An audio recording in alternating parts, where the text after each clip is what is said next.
Hello, craft beer friends, and welcome to Season 11, Episode 20 of Tap to Craft Podcast. I am Denny Luce coming to you from Boise, Idaho, and my partner in craft, the dog whisperer, and my favorite Florida man from Tampa, Florida, Mr. Kris McKenzie. How the heck are you doing tonight? And what are you drinking? Denny, it has been a busy couple of days. We were at the Mhm. beach yesterday looking for shark's teeth.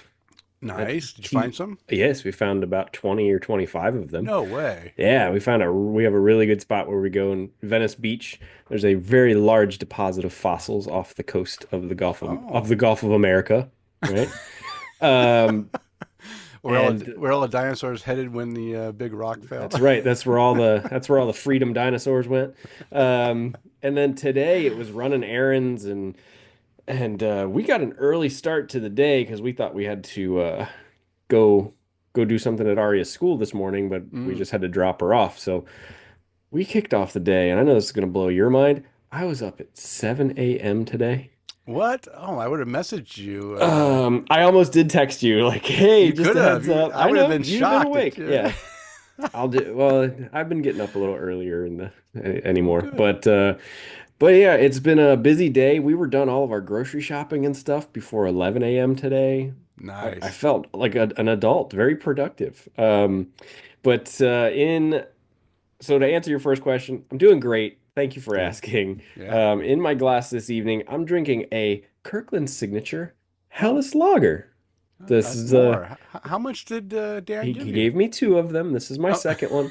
Um, I thought he might have brought you a whole 12 pack of it. No, but man, I was considering getting a Costco membership the other day.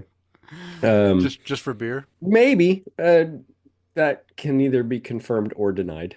But we'll see. I don't know. We've just been getting this itch. Like we go to Sam's Club all the time, and we're like, Hmm. "What's over at Costco? Are we missing out? What's going on?" So, but what about you? What's in your glass? How are you doing today? Tell me a little bit about yourself. I'm doing fantastic. It's a beautiful day. It's in the 70s here in Boise. You can't complain about that. And yeah, I'm looking forward. I mentioned to you before we started that I am on jury duty this week, but I Mm. haven't gotten called in to actually show up yet. We'll keep our fingers crossed that I can make it out unscathed. Don't want to get one of those big, heavy duty murder. Well, we don't have very many murders here in the area, but I actually wouldn't mind doing just a small, half day case just to see how it's done. I mean, I've gotten up and done the jury selection and gotten denied twice already. Maybe I just, and you know why? Being honest is the best policy. If you don't want to be on a jury, just be honest. That's true. Yeah, everybody tries to, well, how can I get out of this? Listen, when they go Yeah. in there and ask you, and you just say, I don't want to be on this jury. Well, I haven't said that. I just answer their questions, the way they want to. But yeah, so that's I'm doing good because I'm not sitting in a courtroom or anything. That's good. But I hope you I'm never get stuck in a courtroom. yeah, yeah, me too, me too. But I am drinking a beer that is going to be relevant later on in the show when we talk about this style. It's the Bochi Japanese style rice lager from Crux Ah, Fermentation Project. Look at that, I got some Japanese characters on Bochi there. Bochi. Bochi. And yeah, this beer is good. It's the first time I've had it. I thought I had this before, and I think I did have it, and there was no check-in for it. And I just drank it and said, "Oh, I'll get it later," and I forgot about it. But it is a good one. Look how clear that is. That is like Wow. a super clear. It's got bubbles. See the bubbles Remember, coming up. remember back in the day, we would go buy craft beers and we'd go, wow, that's such a light beer. It's almost like Yeah, I don't want those that like fizzy beer. macro. Yeah, it's basically yellow fizzy water. Actually, there was a Rogue Brewing bumper sticker that I had on my guitar case or something that it said Hmm. something like yellow fizzy water or yellow piss water or something like It's that. so they had a beer called "Don't Drink the Yellow Snow." Okay, Yellow Snow. I have the bottle right here, but I don't want to reach over and get it. But yeah, it's I don't know if they still make that one, but it was called Yellow maybe. Snow. I'm trying Oh, to look and Frank see if I Zappa. can read the Um, this. Yeah. But yeah, and then now we've had numerous conversations where we go, no, we'd kind of like something a little lighter, whether it's this or a rice lager, and you've got Yeah. some really good rice lagers on our list this evening too. Yeah, I picked a bunch that I've had that other people might be able to get. I didn't. I had about 20, I think, Hmm. on my Untapped. And I had one yesterday that I'm not going to talk about, and I'm having this one I'm talking about now. So now it's like 22. That's pretty good for a style that at one point wasn't really a style. It's not really a style that's Yeah, recognized in the BJCP and stuff. it's They not. usually enter that into like a light lager or international lager style. So to see Untapped that actually put a style of Japanese rice lager in there. Oh I'm not sure man, how many I had prior to them, making a category, but I at need to least the step ones up. that. I was gonna say I need to step up my rice lager game because I've only had one, according to I, I Untapped. I actually searched these out, especially lately, and we're going to talk about. I mean, we're giving away a little bit, but we're going to talk about the rice lager and why it's become kind of a popular beer and what makes it special. And I like it because I'm trying to think of there's a brewery that did a jasmine rice one. Oh, Oh gosh, what was it? And I can't remember, but I used to drink that a lot, and I really liked it. And and I just really appreciate. Oh, you know what? I think it might have been Elysian might have had one early on. Had a maybe, yeah, the I don't know, one of those brewery. Washington breweries. But yeah, but so I've enjoyed this style for a long time, and what triggered it is on Friday.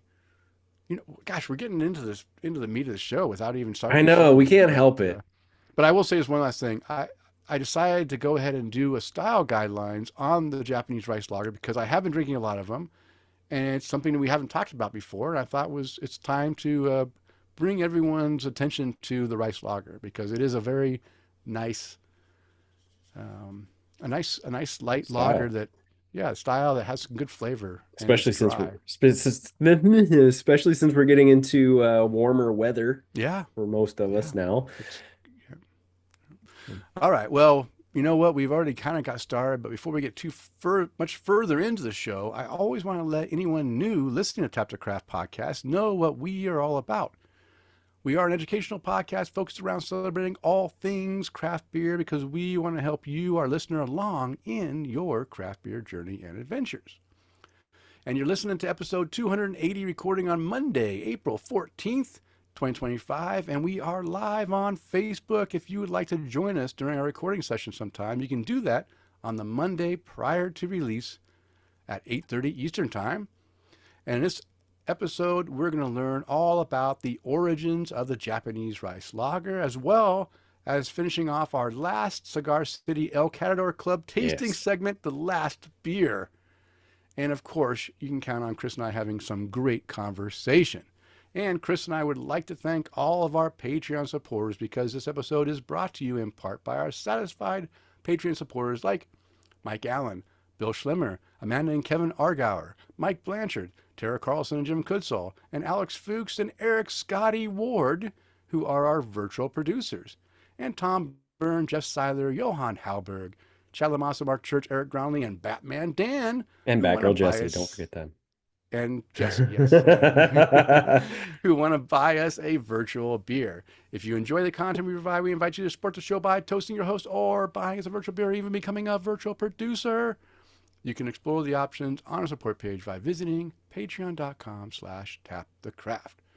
And we have an upcoming interview next episode, hopefully, if it doesn't get um, We delayed shouldn't get again. rescheduled. We I shouldn't. hope not. It shouldn't be This rescheduled twice, right? this was a this Once, was a family thing, and that totally understandable. no problem, no problem. But Mr. Ben Howe from Other Lands Beer out of Bellingham, Washington, will be on the show on recording on April 28th.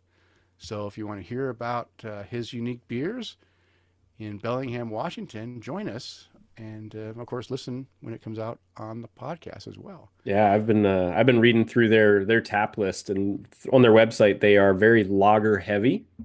on their beers, Yeah. and there is usually a lighter saison and Hmm. lighter IPA on their tap list. So Yeah. they're a pretty nice little tap list they got there out in Washington. Yeah. And I think that I looked up a little bit as well, and it seems I think I'm going to ask them questions about this, but it seems like that they do a lot of non-traditional brewing techniques, maybe using things, historical methods, and Okay. I especially if they're going didn't. to do saisons and farmhouse ales, maybe they have Yeah. some special stuff they do. So it'll be fun to learn about his beer styles and what he does with brewing. All right, so we did have some feedback from our last episode, and Kris, I'm going to let you read what Mr. Eric Scotty Ward sent us in an email. Hello, gentlemen. Fun show with Matt last night. Great to hear Matt's beer story and his comments during the topic of 2025 and what will make breweries successful. Especially after his third pint, the bathroom breaks were real, but I digress. Yeah. All the topics of, quote, what breweries can do to help their business were on point, but the topic that was not elaborated on was the simple basis for all business: service.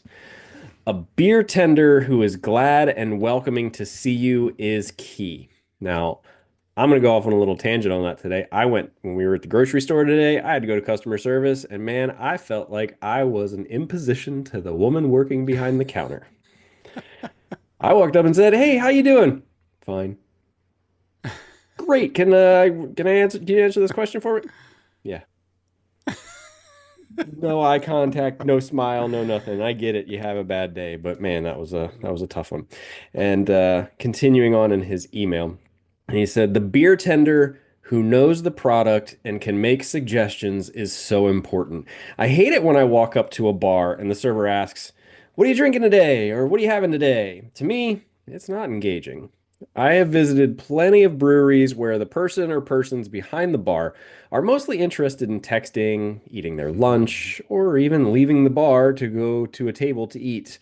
I've seen beer tenders who have brought their child or children to hang out at the brewery while mom or dad works. Eric, I think I know what brewery you're talking about.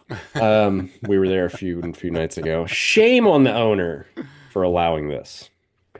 It really doesn't matter how good the beer is if the servers are not engaged with the job of serving beer. Listen, I know finding and keeping good help is a tough task, Hmm. but is it it is the cost of owning a brewery and keeping the customers happy.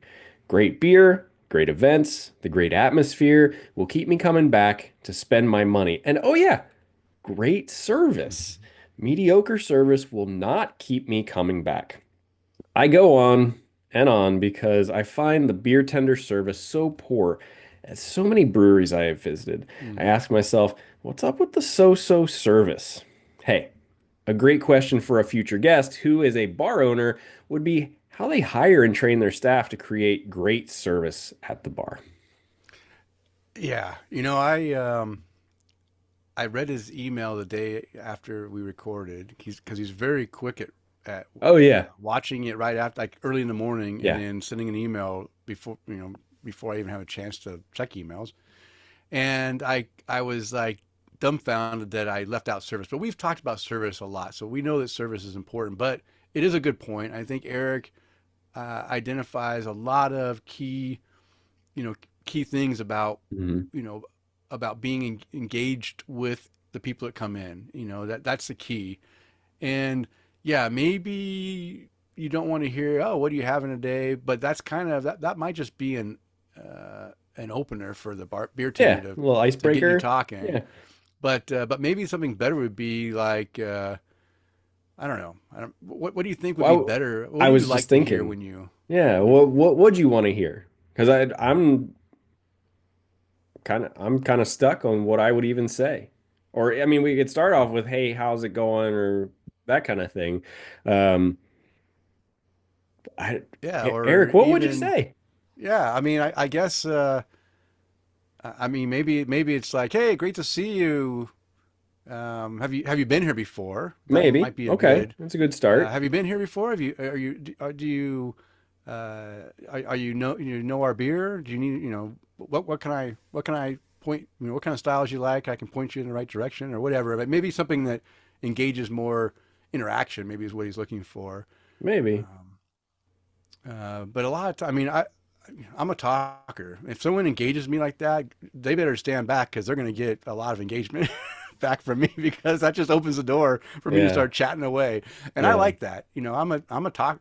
Chris, you're a talker. I'm a talker. We like to, interact and do it. But you're right. Maybe we'll think about how maybe I'll pay attention when I walk into a place and hear what they say and see if it's like high on my approval list or kind of Hmm. like just mediocre or low, and then kind of write down a list of what it is, and maybe we can come back and provide some helpful hints to other breweries out there that don't do it. I'm trying to think of what Jim Dandy does. They just usually welcome you when you walk in. Hey, how you I mean, yeah. doing? Hey, welcome in, guys. Thanks for coming Yeah, in. yeah, great weather with patios Well, yeah, open in the what back. can I get You for know, you? Any yeah, questions I can answer? Yeah, Eric, I'd be curious to know what would make your experience more yeah, yeah. And excellent. yeah, enjoyable. Yeah, Enjoyable. There we makes go. you feel like makes you feel like you're important. I Yeah, guess like if is you the had the most perfect experience at a brewery, what would that look like to you? my perfect experience is as I walk in, they see me, they make a judgment call on what beer I want, and they just hand me something to Oh try. man, could you imagine? You look like a hazy IPA guy. And that would work for like 75% of the people that walked in the Yeah, door, right? yeah. All But right. he also provided a great question that we can add to our interview list is how do how do you go through your interview process? Especially if we know the brewery has good servers, Yeah. maybe we can dive into the process they use to bring those servers up to a higher standard and what the difficulties are in finding good service That it personnel. is it could be such a wide open topic. Yeah. Just because I mean it's not I don't think a lot of times it's the training that they give or that they get. I think it is a lot to do with just the people Yeah. because like you and I, Denny, you and I can go walk into a place and we can get to know the entire staff behind the bar. Hmm. Oh my gosh, what do you guys have in the tanks back there? What's on deck next week? Like we will Hmm. ask all that stuff, but like most people don't do that. Yeah. And most people are going to just go in and they'll be like, "Oh yeah, I'm here to have a beer. We're here visiting or whatever." But man, having the right person in a place that can handle 15 people, make sure everybody's glasses are full, Yeah. answer Yeah. questions, run food, Yeah. and be engaging in their at their point of service, that's a tough order. Yeah. Now, Yeah. I think you just got to first get a person that's just open, it's just that way, right? Just yeah, that you don't have to tell them. When you interview them, just their demeanor and the way they interact with you, you could probably tell right away whether or not they're going to be someone you want to have representing your brewery yeah, most and definitely. engaging with their clientele. One thing I'll say one thing. If I come in and there's a big smile and a big hello or something, if I get excitement, that excites me. So I think that is a key. It's just the excitement of the person who just welcomes me. If it's contagious. You just want to be Well, excited when they're excited. Matt Griffo, you nailed it on exactly how I hire. Hire for personality, you can train the rest. That's Yeah, exactly how I yeah, hire. If you exactly. don't click with me, if I can't hold a conversation with you and you're just like, and you won't look at me in the face, Oh yeah, yeah, I, yeah. Eye contact makes a big difference. Eye contact, a little smile. I mean, there's this uh, beer tender that was at that Loose Screw beer company we were at yesterday, and just that little eye contact with a little smile, and that just like makes you happy, right? yeah, I mean, yeah. it doesn't take much. Don't have to say anything. Just that little bit of interaction, that nonverbal interaction says like, "Hey, we want you here," and Let's be I happy. mean, based the one trainer that I have with me now, she's been with me for almost 2 years, and I remember the question that made me say, "Yes, I want to hire her." I said, "Oh," and I asked her the most cliche interview question. Right off the old website of here's your Well, top 10. basically, yeah, right. So it was like we got through the interview, and I said, "Do you have any questions for me?" And she goes, "No." And I said, "I have one last question for you." Kyle Marrero, what's up, buddy? Thanks for joining us. I said, "I have one Hey, more Kyle. question for you. Why should we hire you?" And she goes, "Well, I mean, I'm extremely nice because I'm Canadian, so that's a start." And I went, "All right, like I can't argue with that one." And Oh, I that's called her back the funny. next day and said, "Cool, we'd love to bring you on." Yeah. So, All right. Well, thank you, Eric, for the question and the feedback, yeah, it sparked and a heck of a debate too. yeah, and the respond your own response of what you like to see, and the question for the podcast. A lot of you provided a lot of good stuff in that one email. And if you want to be like Eric and leave us an email, you can do that at taptocraft@gmail.com, and we will answer your email and even probably read it on air and answer your question more here live. But if you're too shy to send an email, you can send us a voicemail because everyone wants to hear your voice. Yeah, 208 yeah. 536 3359. Or if you've been drinking, you just can't remember that many numbers, 20853. Oddly, just speed dial us and leave us a message. We'd love to hear your voice. Um, Kris, are you ready to continue this conversation? I am. Because what time is it? It's time to untap the craft.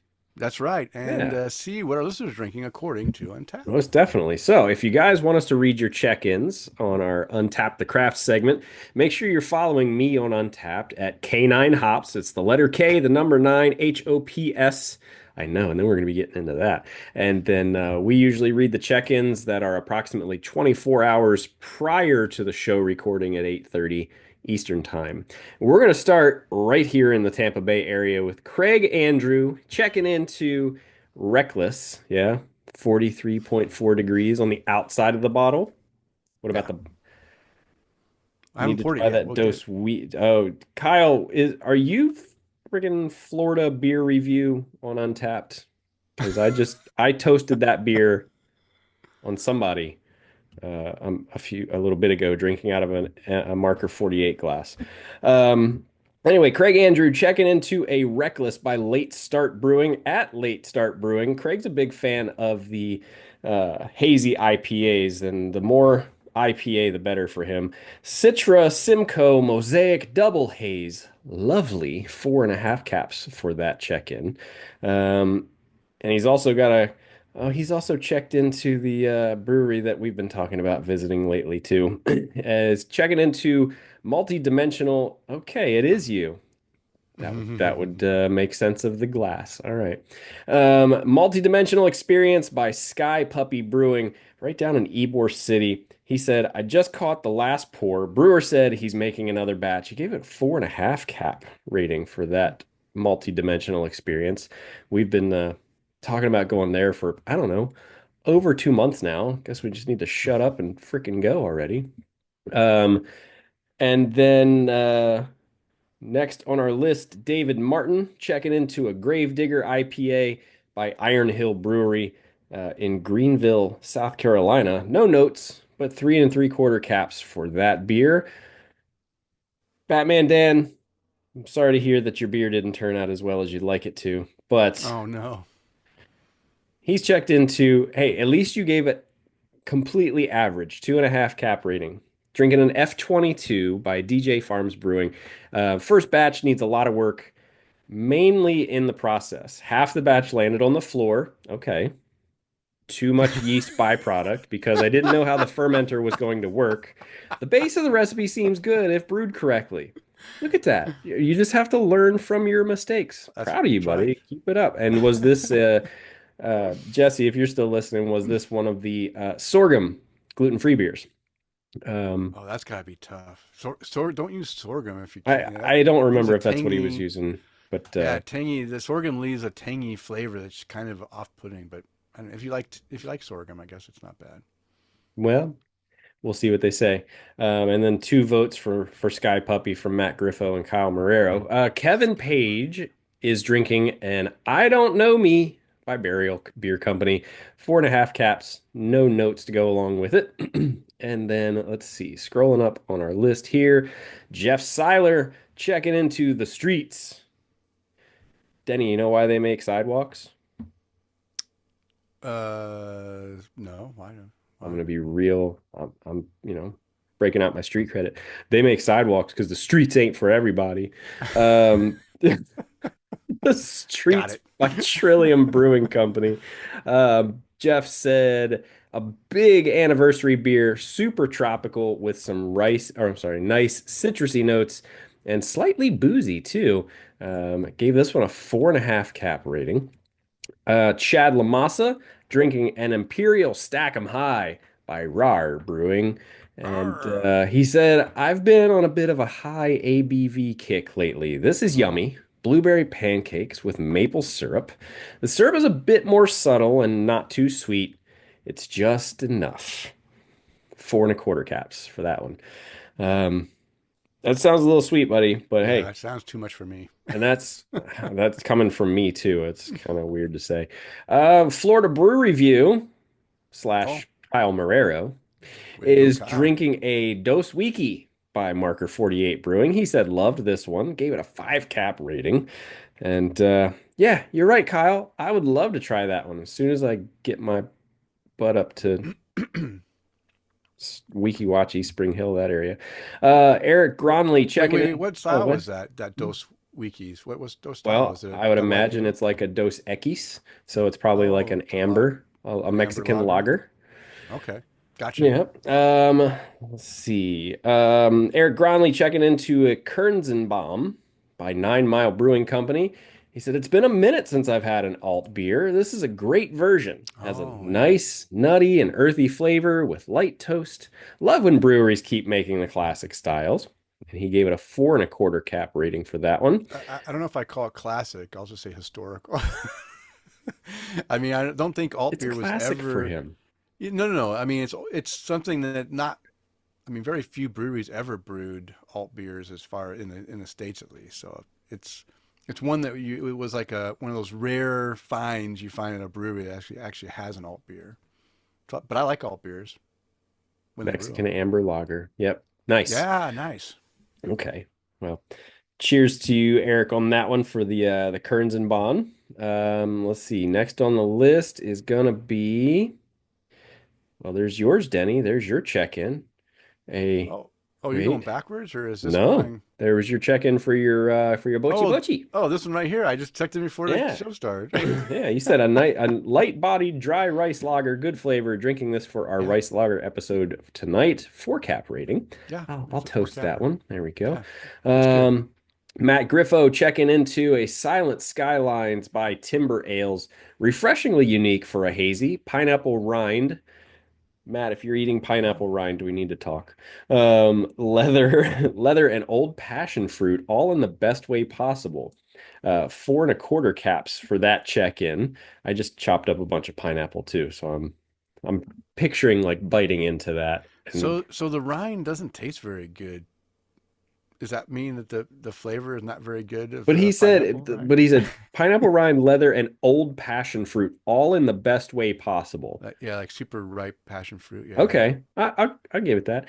And then last but not least is going to be Bill Schlemmer Oh, drinking a Hazy on Ponce by Three Taverns Brewery at the Courtyard Marriott on Jekyll Island. So it looks like he's making his way back north. okay. Mildly hopped juice bomb, a little sweet, and a dank note. Okay, not great. 3.5 caps for that check-in. And after a refresh, that's what everybody's drinking, Denny. All right. So Bill Slimmer winter is officially over. He's It coming looks like back it. to Wisconsin. Yeah, Jekyll Island's in Georgia, so I mean he's making his way Okay. north, it looks Oh, I like. wonder if he's going to be able to meet up with Jeff Seiler again. Hmm. I hope I so. guess we will see.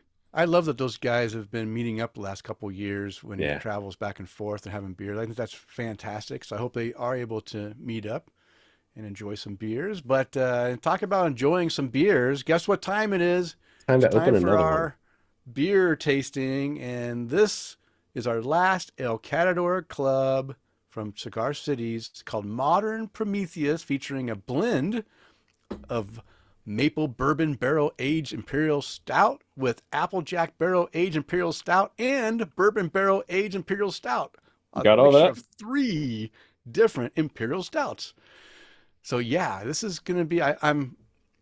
I'll be honest with you. I've been a bit disappointed in the imperial stout section of the El Calor Club. I thought they did Yeah.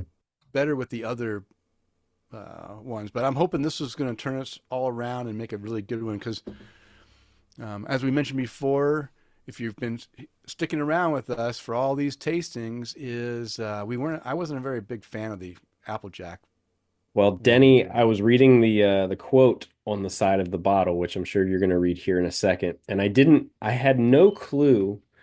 What was that beep? Oh, it's your thermometer. Yeah, we've gone up 3 degrees since I took it Oh, out. hurry. I had no clue what was on the front of this bottle until I read the quote and then searched for the quote. So, Okay, well, let me read the quote then, since we're talking about this green bottle. This is like green with some lightning striking something. So it says, have you never wanted to do anything that was dangerous? Where should we be if no one tried to find out what lies beyond? No clue. Frankenstein. Flowers? Frankenstein. Is that? Oh, it's The his top of his head. head. Yeah. Oh, yeah. Oh, nice. Yeah, Okay, good again, job. I I would would have not have. unless I searched for the quote, I would have never gotten that because I've looked at this bottle and I was like, I don't know, it's some random nonsense. Hey, Bill Schlemmer, Matt Griffo said, check out Silver Bluff in Brunswick, just outside of Jekyll Island. Pretty cool spot. Okay, let's. Ooh, you know what I have? You know what bottle opener I haven't used in a while, Denny? Which one? I'm trying. I can't find a bottle opener. I don't know Okay, what happened to my bottle openers. it's this one, and the people on Oh, the switchblade. yeah the old butterfly knife. It says tap the craft on it. Oh, I found it. Oh, okay, good. Whew. I Ugh. was about ready to panic. I'm like, where does my bottle openers go? I do have one. I have one here. Okay, so let's open this bad boy up. Ooh, that popped a little bit when I. Ooh, this bottle is full. I mean, there's basically, I'd give it a half an inch, 3/4 of an inch of headspace. That's it. All right. I'm gonna go ahead and pour. Oh, wrong glass. Ooh. Mm. Ooh. Oh, let me pour it into the right glass. Now my stout B cup is probably going to warm this up a little bit because it's plastic.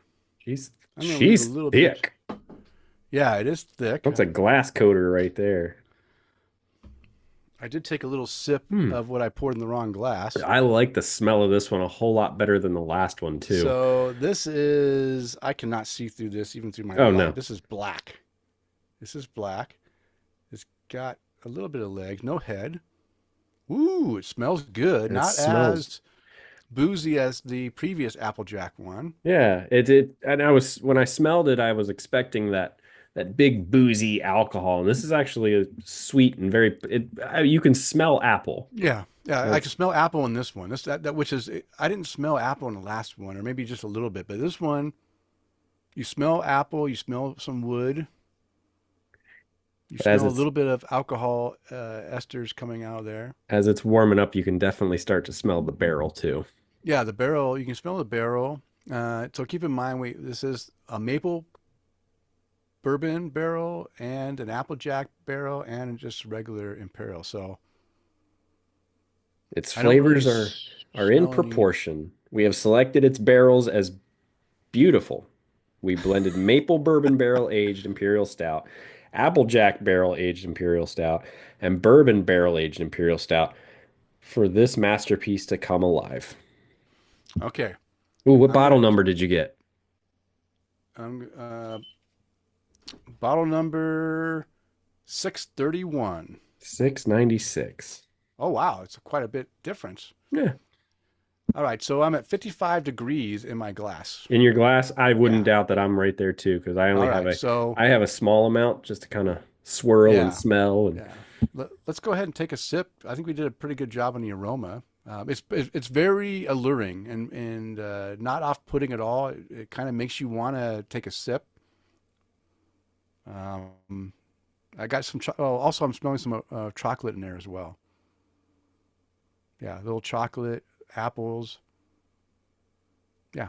Okay. If you take a sip already, you can talk about a sip. I'll take a sip. wow. So it's definitely got the at the very end, it's definitely got that bitter tannic flavor, but it's very sweet. Not as sweet as the previous ones, but it's definitely sweet. The maple is a little more subtle than I expected it to be. Um, it's kind of like I'm going to say this in a Matt Griffo line. It's kind of like drinking a craft store in the best way possible. So you get some apple, you get some chocolate, you Hmm. get some maple, some vanilla from the barrel, and a little bit of bitter tannin at the end, and a little bit of booziness. Um, I'm liking Yeah, this a lot better than the other imperial stouts that we had had. me too. Me too. I definitely. This one is way better than the last couple that we had. Just the Imperial Stouts. The way better than the Applejack barrel aged by itself. Yeah, But you're absolutely right. There is a lot of flavors going on, and they all kind of play very nicely with one another. And nothing takes center stage like being overwhelming and masking out the others. You can separate the flavors just like Kris separated them and he explained it. It's exactly what you can taste as you're going through this beer. And it's nice. It's very, very pleasant. and it's almost in that order too, as Yeah. it kind of opens up when you drink it. And I was really, what I like about this too is not as thick and heavy as Yeah, that last one. That one yeah. was so thick. It took me like all show to finish it because it was just so heavy and thick. Um, yeah, this is really good. I'm going to say that I was really hoping our last El Calder Club beer was going to be Yeah, a good one. And we're going out with a bang. yeah, and I think this one's going to be a good one. Again, we're only at the beginning. Uh, I'm drinking it at around 55 degrees right now. Maybe drop it 5 degrees. Maybe we'll get some different flavors. Mm, But at 55, I can tell you it's very good. And if you drink it all right now at 55 degrees, you'd be happy. So yeah. 55 degrees, a win. Yeah, Uh, when it's colder, what I'm noticing is when it's colder, I'm definitely getting more of the apple aromas. mhm. Because I kind of topped my glass off after I'm done swirling it around and everything. And there's a little bit of legs on it on the glass too, but nothing crazy. This is what 14.2%. Oh yeah, I didn't read that. It's 14.2% ABV ununtapped. Average rating of 4.13 out of 135 check-ins. Now this check-ins was a few weeks ago, but I'm sure it's not that many more right now. I'm going to say that right now I probably give this 4.25 right now, so I'll be right there at the average. 157 check-ins now. Oh wow, there's That's 22 more check-ins. wow. Wow, that's crazy. That's a lot in 2 weeks. For yeah, that's impressive. Because the other ones that I've put on and checked and got delayed, they were basically like one extra check-in. So wow, people are checking this out. Yeah, and I'm just I don't know, maybe they're doing all the same things that we did. I don't know, but it's getting some pretty good notes. I mean, it's I only scrolled down a few clicks of my wheel here, but like I'm already into the one where somebody just said Merry Christmas. So like Oh wow. it's it's not a ton of check-ins, but I don't know. Yeah, yeah, I'm thinking this one's good. It's not going to be a five cap rating, so I don't even think if it warms up and goes, it's not going to get up to 5 for me. I think just because it is a little rich. It does have richness to it, right? Yeah. And I really have trouble drinking things that are too rich.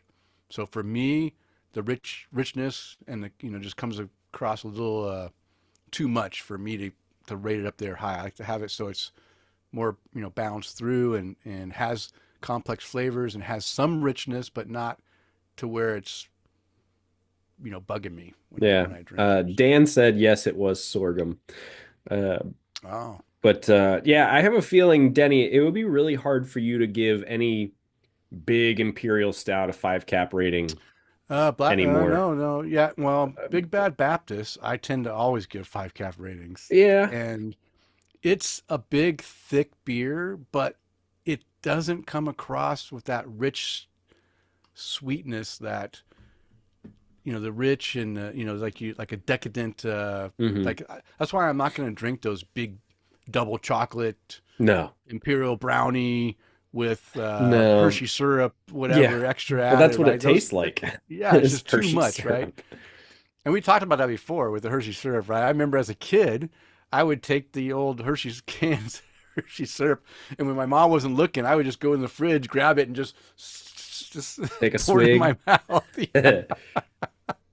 But that was when I was a kid. I don't do that now. I can't do that. It's just too much for me. But yeah, this is a good beer. I'm enjoying it.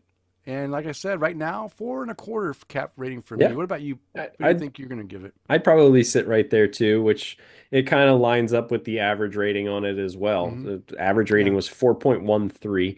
And yeah, I'm right there with you. It's definitely one of the better beers out of the series. It's definitely beating out the other Applejack barrel Yeah. Yeah. beer. Um, 100%. Yeah. no 100%. questions asked. And then Yeah. and it's but it is just I'm kind of with you anymore on the imperial stouts, like the big barrel aged imperial Hmm. stouts. Like um there's a few, like you said, the which one Yeah. did you just say? Big Big Bad Bad Baptist. Baptist. Um Russian Imperial Stouts like Old Old Rasputin, Rasputin but and the barrel barrel aged aged ones. Yeah, Rasputin. those are good and aren't too rich. Mm-mm. But those The are, Dark Star, the barrel aged Dark but Stars, and the barrel aged Dark Stars are a little bigger too. But the Rasputin, I don't think is very. I don't think it's 14%. no, it's 10%, 9.99%. The standard old Rasputin, Okay, 9.99. But and the barrel so aged with one's at 11.6. yeah, I know the barrel is a little bit higher, but yeah, I did. Oh, I did get a parabola from this year's from. Mm.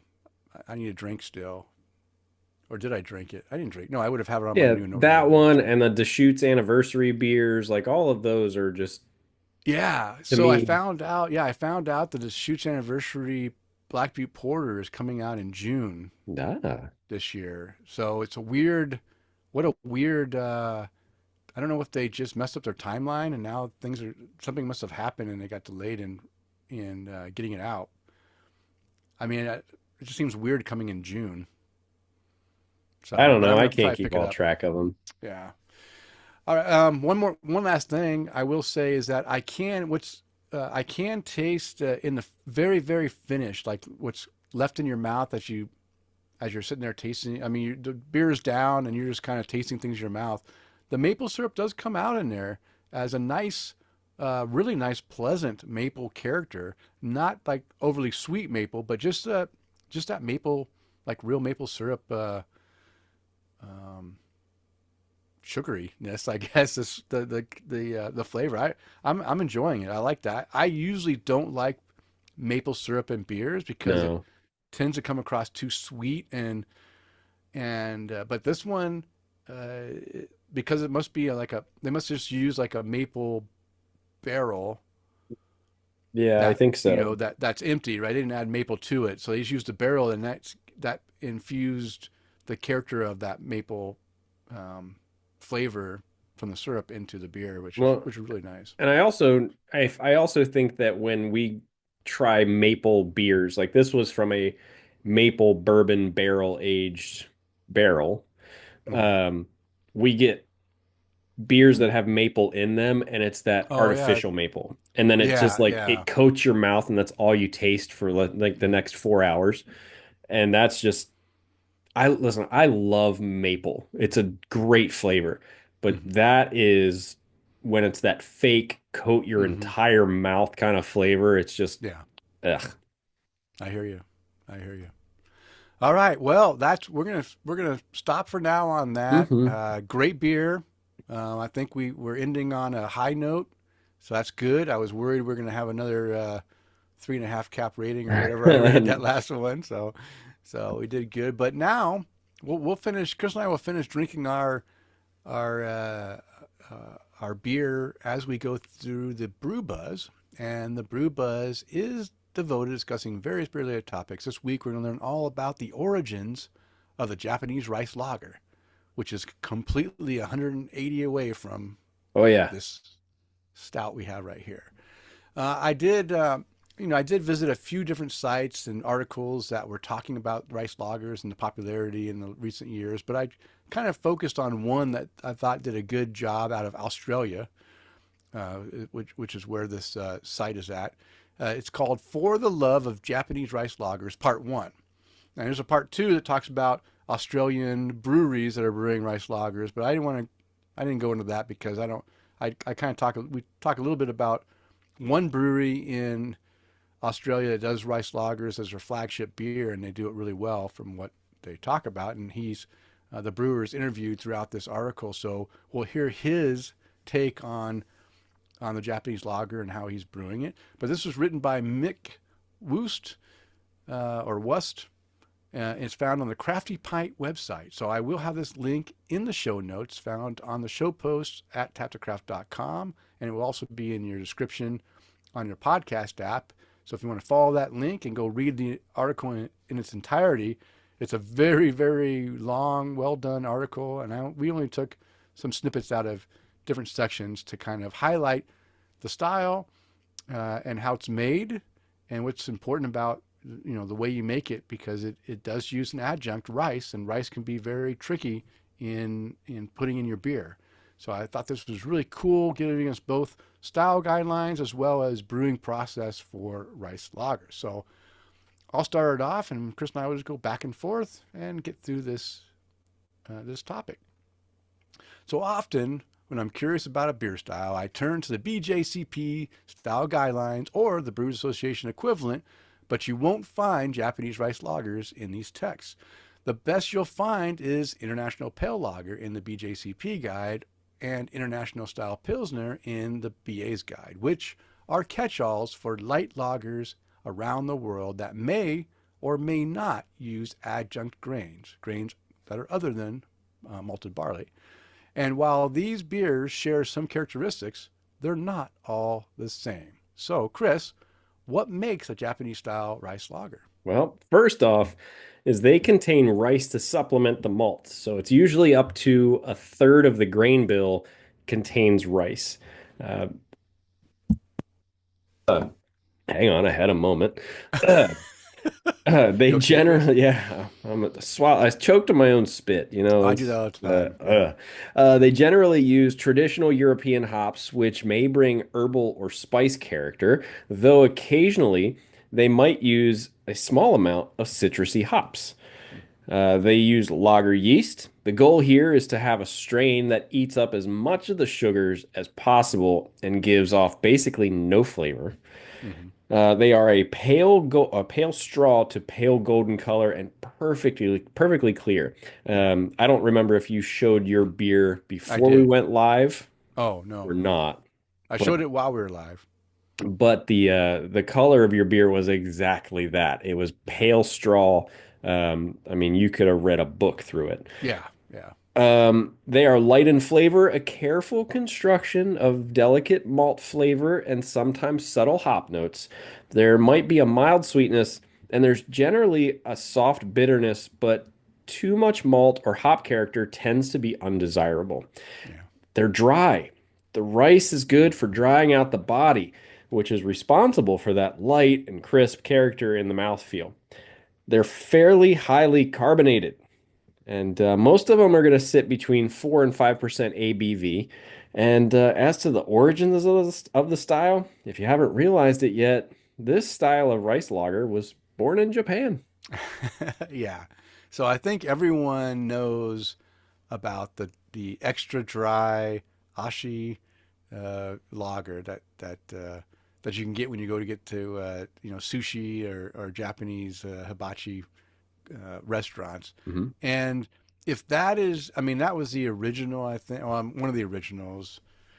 And if that, don't judge all these beers by that, because in my that beer I've had a number of times before craft brewers started brewing really good rice lagers, and it's not that good in my opinion. I never really liked it. I drank it because it was there, and it was like that, and when you're in a Japanese restaurant, you drink Japanese beer. But I don't think I think I may have rated it like 3 cap rating. It's just okay. It's not bad. It's just not as good as some of the ones you're going to get from American craft brewers or international craft brewers like in Australia. All right. So Japan's introduction to beer came via the European traders in the 1600s. But it wasn't until the 1800s that breweries started opening in Japan. Sapporo, Kirin, and Ashi, or Asahi. I can't ever say that. You know what I mean. They all date back to this Ahi. time. There we go. Asahi, yeah. Asahi. Yeah. Breweries used German and Dutch brewing methods, and the beers reflected the lagers of Europe. While Japan's famed sake is brewed with rice, its use in beer took off in the latter part of the 20th century, notably as the country's brewers moved towards creating a drier styles for which they are now best known globally. The barley types most commonly grown in Japan are 6-row and 2-row 6-row hybrids, bred for disease resistance, and can create unwanted characteristics in beer, such as excess proteins and undesirable flavors, by adding rice. Brewers were able to dilute these unwanted elements while creating lighter, crispier beers, just as the American brewers had been doing with beers such as Budweiser for decades beforehand. Now, keep in mind, they're absolutely correct. Bud has is adjunct of rice, but these beers don't taste the same as what your Budweiser do. They definitely have a different characteristic. What's more, since the authorities taxed beer based on how much malt was in it, brewers found that they could pay less tax by substituting out a portion of the malt for rice. And I think that's more in the foreign countries. The U.S. just taxes you on the alcohol content, not necessarily the ingredients you went in. But when we did our other topics that talked about, English and in Ireland and other things that the Crown taxed, they taxed malt, and so that's one way, or they taxed barley. So one way, I don't remember. We talked about the malted barley and the taxing and why maybe they used alternative things that cost less, so they wouldn't have to pay all that tax. But this is a good example of it in Japan. They didn't want to be taxed too much. So it's the character of the rice lagers brewers are trying to capture: the delicate flavors, the light body, the dry finish, and yes, these beers can capture something of Japan in our imaginations as well. All right, Kris, how about brewing rice lagers? What's involved there? Well, Australian independent brewery Heads of Noosa is a Sunshine Coast brewery that exclusively makes lagers. For co-owner and head brewer Lance Masterson, making their flagship Japanese-style lager is a labor of love. For us, it's the pinnacle of beer. We're just trying to do it justice, he says. While the brewing of most beers begins with mashing in, which is mixing malt with hot water, Heads of Noosa's rice lager begins with, you guessed it, rice.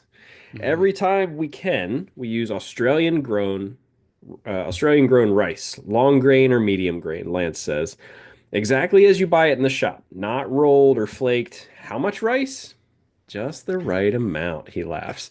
It's proprietary. So, rice needs to be gelatinized before it has sugars available for fermentation. Rolled rice and flaked rice are pre-gelatinized, so some brewers will use these products and skip the gelatinization step. Heads of Noosa had Japanese lager in the front of their minds when they were setting up their all lager brewery, so designed it to give them as much control over the process as possible. They said we gelatinize that in our own mash kettle, then cool it back down to get it to a strike temperature when we mash in on top. Damn it. You were doing so good I with that know, word man. too. I didn't even flinch. Gelatinizing the rice allows the enzymes out of the malt to convert starches that are in the rice to sugars. It's a lot longer of a mash process for us. We're trying to get that light, crispy body, and the gelatinization of the rice is a contributor. It does take a bit extra, but it's worth it. Yeah, so it's not just the simple act of just throwing in some rice and calling it good. There's a process to bringing out those sugars, just like it is with the mash process There's for barley and bringing out stuff. Yeah. the starches and stuff. Well, You got to do it with the Eric rice too. Eric Gronley said that rice lager is his wife Megan's favorite style. So Oh, he said we'll have to listen to this on our road trip in June. What do you of mean course. wait till June? Eric, No, no, no. it's You can April. listen. You can listen to it now, and you can listen to it again in You June should listen with to it Megan. now, and so it's April. Listen to it again in May, and then you can listen to it again in June. So like you can point out all the important parts, and you'll look really cool. Yeah, yeah, and you can grab some of the beers that we mentioned at the end of the Actually, show. yeah, let her. You can try them when you stop at Yeah, places. yeah, that'd be great. Well, she All can. right. If you're driving, don't do Yeah. that. Okay, Lance says the rest of the production is basically the same as with any beer. He goes on to describe how the delicate nature of Japanese rice lagers means this beer needs the utmost care in every way, even compared to other lagers. Looking after the beer throughout the whole process is really paramount importance because at the end of it, you do some ramifications to the whole process. Looking after the beer throughout the whole process is really paramount importance because at the end of it, you do see ramifications of the whole process. Okay, so you do see ramifications. So if you don't do it right, you'll see the effects of it There are later consequences. on. Yeah, consequences. For heads of Noosa, the whole process started right back when they were designing their brewery. They gave special attention to their conveyor to guard against contaminants in which the malt, which could add their own flavors. They also took or looked after the water to ensure they don't get astringency from the tannins in the malt husk. And he says, stuff does stand out very clearly. After 6 beers, if people aren't enjoying it, they won't go back to it. You got six you, in them. They don't know at this point. you have to be meticulous with the process. You know what? If I drank all 6 of them, that means I probably enjoyed it somewhat. But maybe he's saying that if it's not perfect, they won't go back for another 6. But yeah, well, I mean, I think that's kind of a confusing way to say it, but Yeah, yeah. yeah. I mean, yeah. It's for. I mean, a good example is remember a while back, and now we're talking probably a year ago now. It's amazing how time flies. But I got a lager that had some contamination to it that had Hmm. a sourness to it. Yeah. I drank 4 of those lagers at different times, and they all had a sourness too. Before I contacted the brewery and say, "Hey, you have a problem here," and they blew me off. So it's the same thing, right? It's been a year, and I have not bought a single beer from that brewery since that interaction because I don't want to spend my hard-earned money and get something that's subpar. And this is the same way. If they expect that rice lager to be super delicate, good flavors, dry, and no off character, then they'll keep buying it. But if Yeah. once you have one of those problems, guess what? They're out the door Well, going somewhere else. and I love the fact that you even gave it a couple of tries, right? Like, because, a seam can fail in a can, Yeah, and, yeah, I could, yeah. oh, maybe you just had too much oxygen in there when you It closed it could, up. And yeah, it could have been that. It could have been just what I ate that before I drank it. And yeah, it was 4 different days, 4 different times, 4 different glasses, not the same glass. I mean, everything. It was not contributed by anything I did. It was definitely a flaw in the beer. So I still have 2 of those cans, by well, the way. like I said to you earlier, you're the control, I'm the variable. Yeah, All right. Dan said he's been researching using a lot of rice lately for gluten-free options. So he's yeah, wants to try it out in a pale ale here in the near future. So yeah, yeah. So.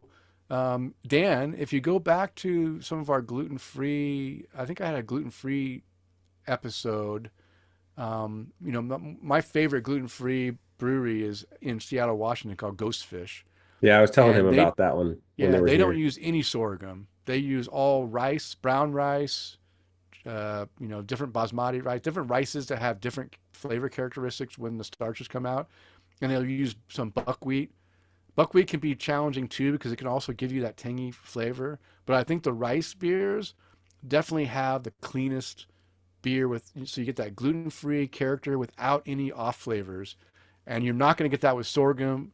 And buckwheat can be challenging. You can also get some of that tanginess from the buckwheat as well. But yeah, try the rice stuff if you can find a good gluten-free rice Um, recipe. gluten-free or gluten-reduced beer was episode 38. Okay. That was Whoa, way back then. 38. Wow, that's a 38. long time ago. It was released on January 7th, 2016. Wow. Okay. Back And I in the probably, day. That was almost 10 years ago, Denny. I know Holy that's a long cow. time ago, but I also have talked about them throughout the different episodes too. No, So you do. if you Well, do go and listen to our whole catalog of 280 episodes, you'll find more ghost fish for sure. Sarah, my wife was drinking gluten free. Now she's not drinking. She's only drinking alcohol free stuff for the last few years, which some of them are also gluten reduced as well because of the process they use. It actually reduces the gluten, but not all of them. So she's trying to find ones. But um, so we went through a whole thing. We're trying different gluten free beers for her, and Ghost, like I said, Ghostfish was 100% the best that we had. But again, they don't distribute, I don't think, out to Alabama. But they might because you're getting beers that I never imagined you'd get in Alabama. So I if you can know. find Ghostfish, definitely try them. They're Eric Gronley said, "Great Scott, jump in the DeLorean." exactly. Oh, All that's right, good one stuff. last thing that Lance had to say here before I give it over to Kris. He says he speaks of the quality of the bitterness in the beer. It has low IBUs, but there's a different kinds of bitterness that are more subtle. You still do want the bitterness, but you don't want it to be harsh, lingering style. So yeah, you're gonna have a dry, but you need to also, counteract, balance it out. The malt you do have in there with some hops and some bitterness. And I'm finding that more of the rice lagers that I'm having lately with the American craft brewers are using some kind of floral hop, and I think that works really Mm. well with these rice lagers. I've had some with the spicy hops, but I think I like, and I'm not a huge fan of earthy hops anyway in any of my beers. I mean, I've gotten used to them more now, but I've never been a huge earthy hop flavor. But I think the floral hops work really well with this style as well, and kind of can bring out some of the, you know, the, Well, the there's rice. some subtle different notes in rice that, it's not just, a white starchy food. Like you Yeah. can, especially if we start getting into the jasmines, the basmatis, even Hmm. the long grain, the wild rices, like all those kind of things. I mean, I swear that I kind of joke with people when they say, life sucks and, I'm going to go a little political, just a touch. When people say that they don't living in the United States. And I'm like, listen, you think it's bad? Here's what I want you to do. Go to the grocery store and look how many options we have for That's true. cereal. Yeah. You can Yeah. have 116 different types of cereal. Oh, you want rice? We've got 86 different types of cereal or 86 different types of rice. Like, we're pretty fortunate, right? Yeah. So there's a lot of different opportunities. Dan even said, he said, I got some buckwheat. He said, thanks, I'll try all rice. I've heard you talk about ghost fish in some past episodes. I just haven't been that far back. Dan, you gotta go listen to like the first couple of episodes. They are just classics. Um, I do put a disclaimer in there for the first mm, two. mm. Or black and purple rice, Matt Griffo said. Yeah. Yeah, yeah, and Um, Matt's right. He does mention floral rice like yeah, jasmine. I love I love jasmine jasmine rice in rice. beer. Yeah, because I think it does add that floral, just enough flavor that gives you that nice. It is just it's a light floral. Well, that's one of my favorite flowers here because it's Mm. blooming right now in Florida, Oh, and you wow. just walk around and it smells so Nice. good. Um, and it's one of those flowers where every time I smell it this time of year, I'm like, I'm gonna plant that at the house, and I never do it, and it blooms for like this month, and then we don't. Then it's just a shrub. Yeah. Um, but yeah, it's one of my favorite smells that we get around here is Yeah. like just the jasmine flowers. But the rice itself is really good too. I've never had it in a beer though. I'm sure you Specifically, have. yeah, I might have, but like specifically a beer brewed with jasmine rice. Um, I don't know. We'll just try to find it in the future. Yeah. All right. All right. So it's my turn, right? There we Yeah. go. Yeah. As with any pale lager, the fermentation has to be suitably cold so as not to gain flavor from fermentation. Mm. And heads of Noosa usually lager their flagship beer for 4 or 5 weeks. Wow. Or if the yeast is a bit subdued in the cold fermentation, up to 6 or 7 weeks. They're holding beer in tanks for A two long time. months, almost Yeah. 2 months, It's a long time. to ensure the finished product is as clean as they require. Another part of the process Lance insists on is one that's become less common than it once was: Mm. filtering. Yeah. He says it's a double-edged sword. If an unwanted flavor comes into the beer at any part of the process, the yeast in an unfiltered beer can help mask it.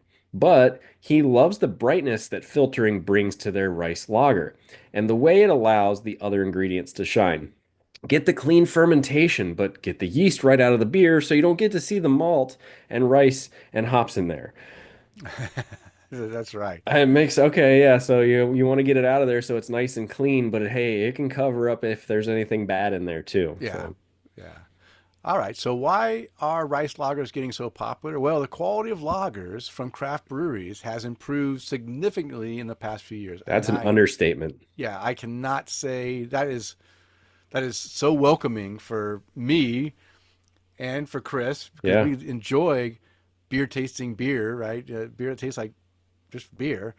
And we've been wanting this for years. If you go back to those 7 years ago, we've been saying we want more lagers, more beers, beer flavored beer. And finally, in the last couple of years, that's happened. And now I'm so happy yeah. because we have so many lagers that are really well done.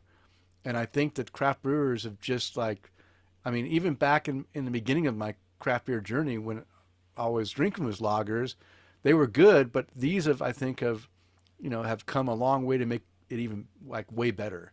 And So I'm really happy. we talk about Berry House a lot Yeah. on the show, and I remember before they opened, and they're somewhere in between their fourth and sixth year. I can't remember what they just celebrated, but I remember being in downtown Tampa in Ybor City, and we were just having random conversation with a group of people that we happened to bump into when we were out on a night on the town, and the guy was telling us, he's like, "Oh yeah, we're going to this like friends and family night for this new brewery Mm. that's opening up." And I was like, "Oh, brewery, cool, I should know about it. What brewery?" And he goes, "Berry House." And I was like, "Never heard of that one." And he goes, "Yeah, it's just opening up. It's an all lager brewery." And Mm. I remember thinking, all lager, why would you do that? Like that, ugh, right? And kind of how we've developed, like our palates develop and things change and you get the chance to try it. And I go, Hmm. and just what you said, we've been waiting for this for so long. Like we've been Yeah. enjoying this transition and having all these lager beers available to us. We just needed breweries to start doing a Yeah. better job with them. Yeah. Now Yeah. I wouldn't have it any other way now. Yeah. Yeah. I think there was bad loggers for a while. Then they stopped making them because the time commitment. I think it was just a mediocre the Yeah. quality of them. And now, Yeah. Yeah. yeah, Yeah. So it's one thing for craft brewers to make good lagers. It's another thing for the market to accept them. Yeah, yeah, that's true. yeah, it So, really is. so supply and demand have or go together. To the delight of lager-loving brewers, the last few years have seen an increased demand for easy drinking pale lagers, and rice lagers land right in that zone. Delicate flavors, super clean and crisp, accessible strength. There it is. That summarizes everything good about the rice lager. Mm-hmm. Yeah, it's just great, delicate flavors and super clean, crisp, and sessionable. All right, so we do have some beers to try. Kris, I'm just gonna read the ones that I've already put ratings here that I've rated, and you can read the rest. Is that okay? Gotcha. All right, so some beers to try. I mentioned earlier, I think I've had 2022 rice lagers that are classified as rice lagers on Untapped. Had one. Um, and One. I love the style. Yeah. One of my favorites is Freem Family Brewers. I mention these guys all the time. They have their Japanese rice lager. I gave that a 4.25 cap rating. Here's one that I didn't realize was a rice lager Yeah. until I looked it up on Untapped, and it is labeled as rice lager. These Yeah. guys. Marker 48 Brewing, Yeah. Marker Light, which is a great light beer. And no wonder I enjoyed that beer so much because it's a rice lager. It's so Uh, good. yeah, 4.5 cap rating. Belching Beavers Deftones Lucky You Japanese Lager. Oh, I think I had the can right here. I should have been ready for it. I don't have it. I gave that one a 4.25 cap rating. Occidental Brewing Company's Japanese style dry lager. I gave that a 5 cap rating. So Mm. Occidental out of Portland, Oregon, is got my favorite rice lager so far. 5 cap rating. Really good. Occidental makes some great lagers and great German beers, beer styles. Really like that brewery. So if you do go to Portland, Oregon, you should go visit Occidental. Another Portland brewery that I really enjoy is Van Ebert Brewing. Their Perceptual Shift, I gave that a 4.5 cap rating. Yeah, those are the ones I've had. I've had a couple more, but I didn't put them on the list. That, but these are just a few that are the highlights. So, Kris, what are the last ones I had on here? So the other ones that you had on here were AleSmith beer's kicking in. AleSmith's Japanese rice lager.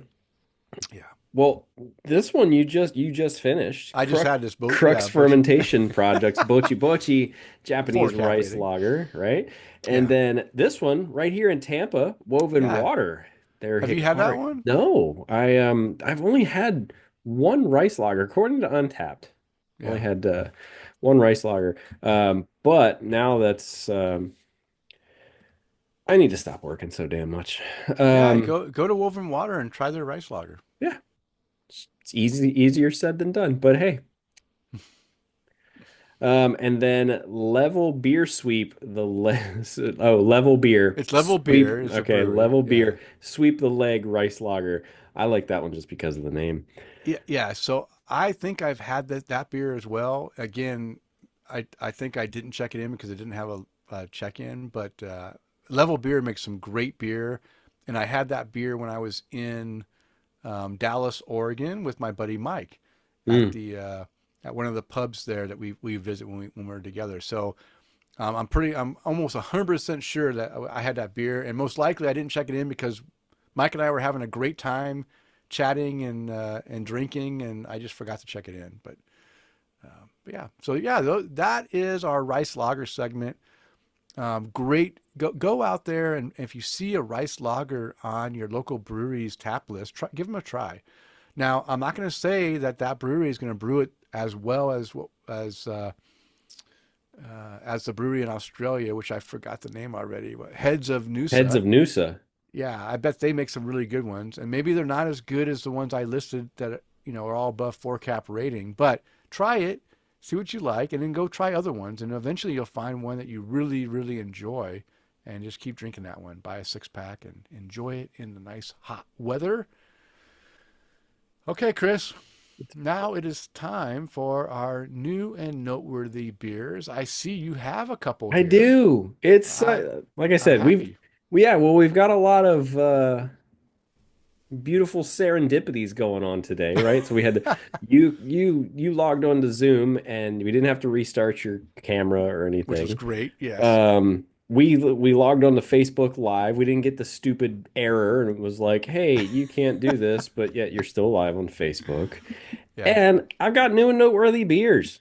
Awesome. And one of them I actually had out in the wild. I didn't have somebody give it to me.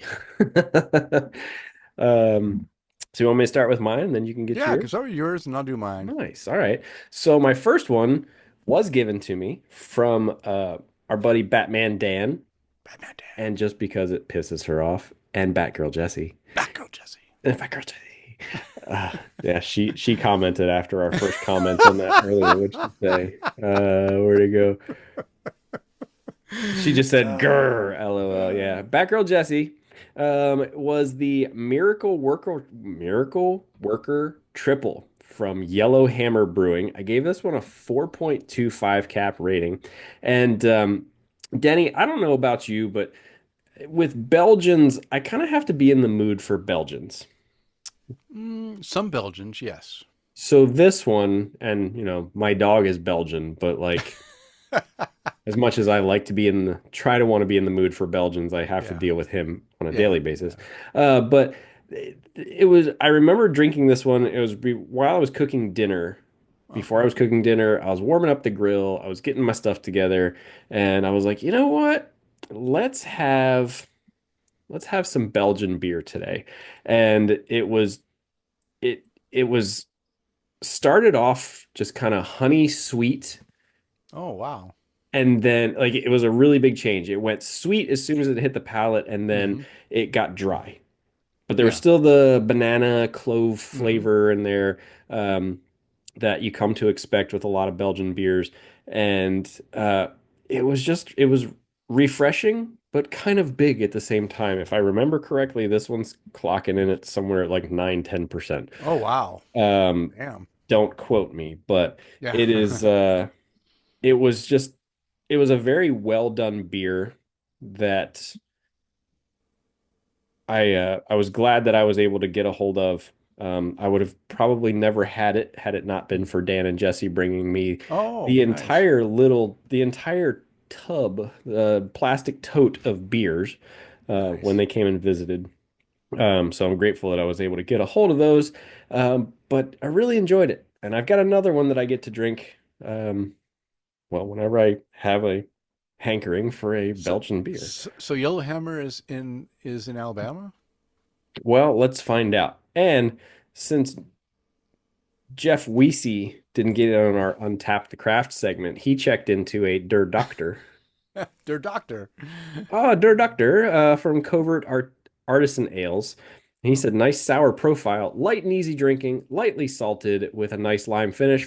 5 cap Wow. rating for Nice. that beer. And Jeff Weesey, hope you are doing well. That's Yeah, some write us. Yeah, send us a message. How you doing? you should call us and leave us a voicemail at Yeah, 208 voicemail would be great. 53 oddly. That's Um, right.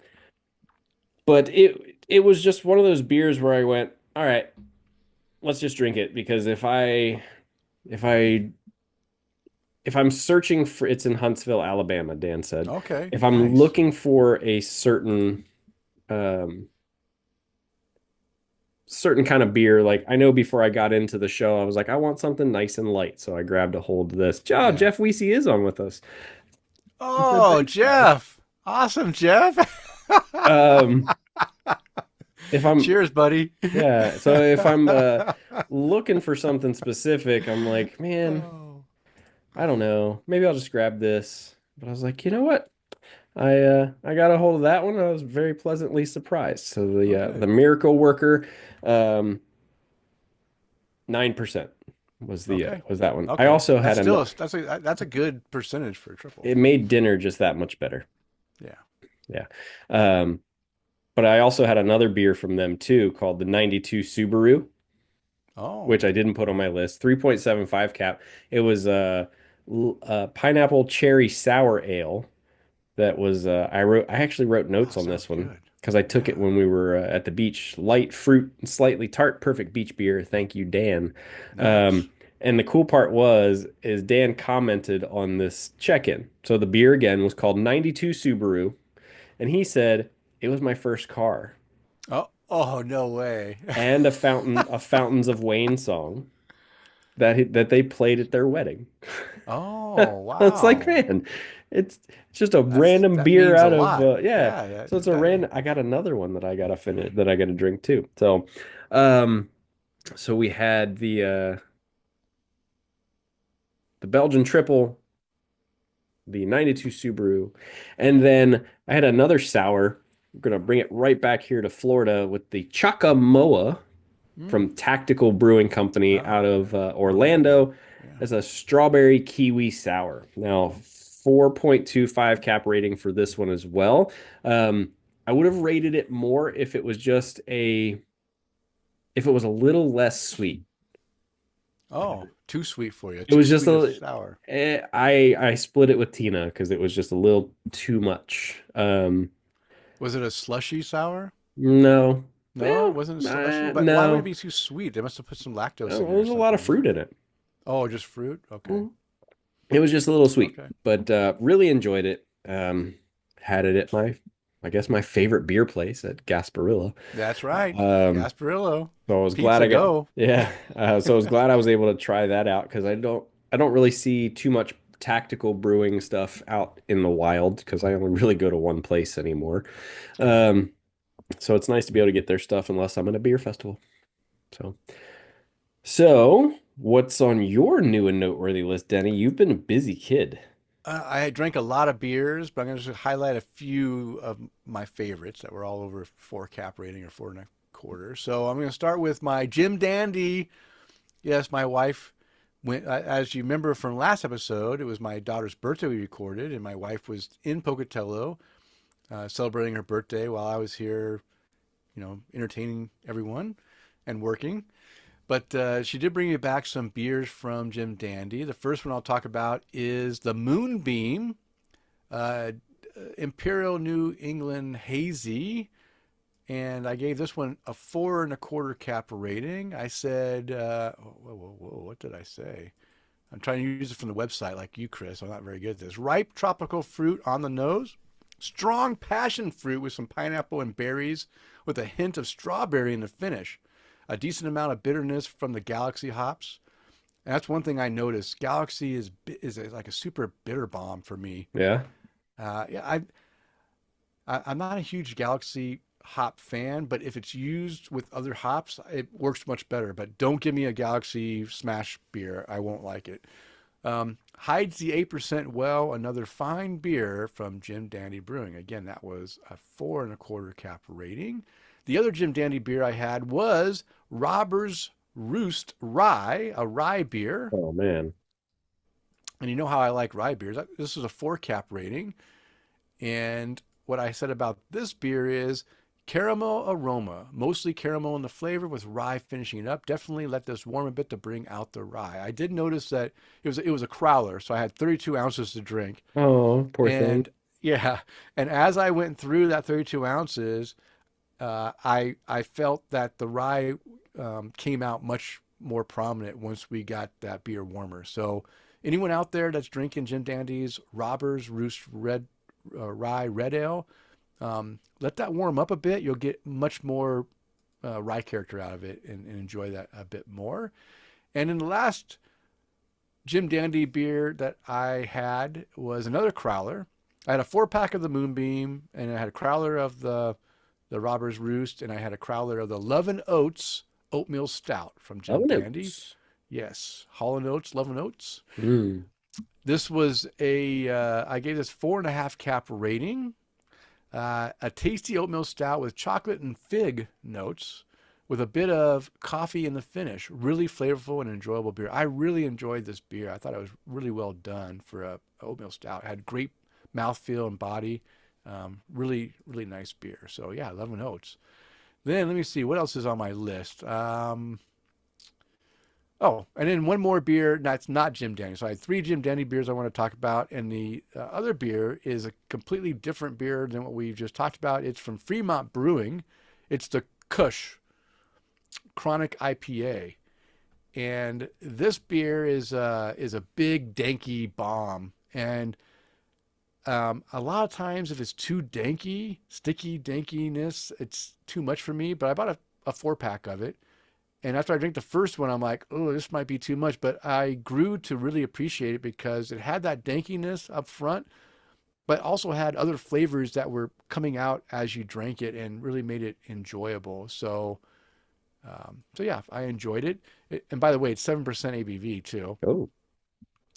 I said citrus and berries on the nose, lighter flavored, with a hint of melon and berry with crisp hop finish. Also, some ripe peach in there as well in the back end. That's it. It is good, but I wish a bit more of those subtle notes came across stronger. So yeah, big.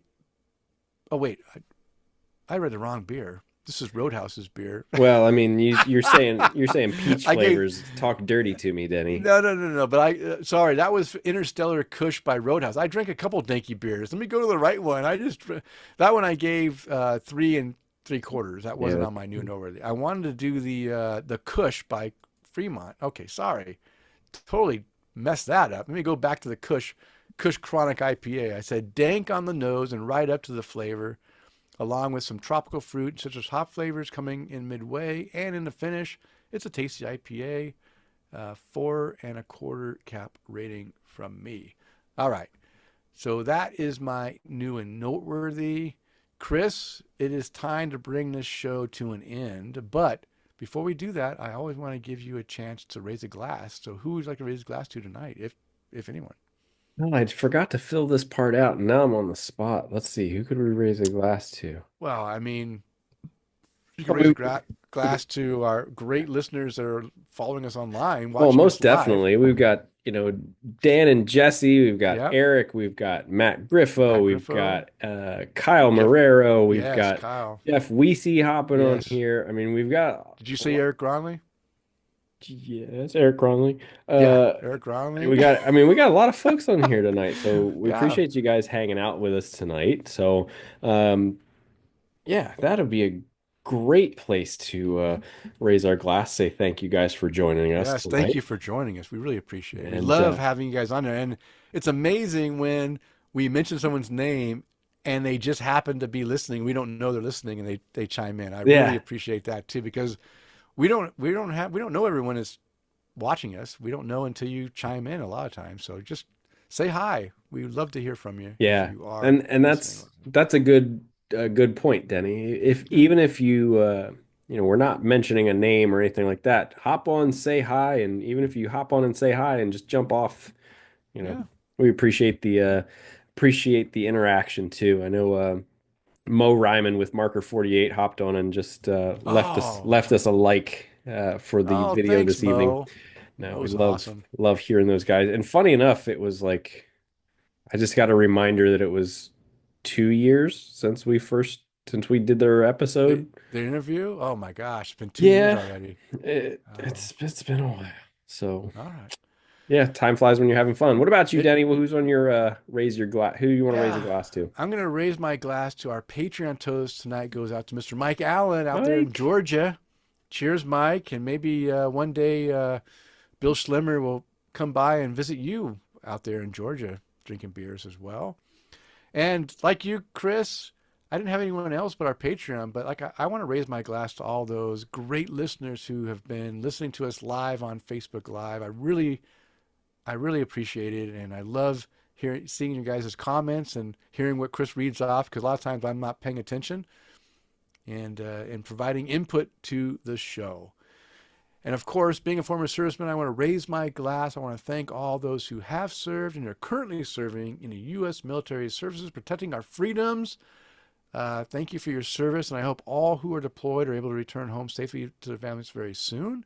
And you can find the beers and a link to the article mentioned on the show in the show notes located on the show post at taptocraft.com. And it is last call. It's time to bring this show to a close.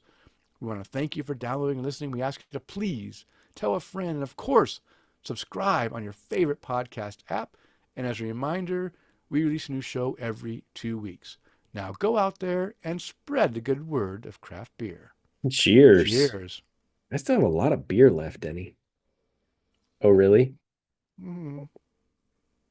I don't know. That's a good 4 ounces This is left. all I have left is this little bit. I was trying to save it for the end of the show. Oh, I did it. Kris, I did it. downed it, man. Ugh, You're a beast. no nipples on that one. Woo. Your face is red.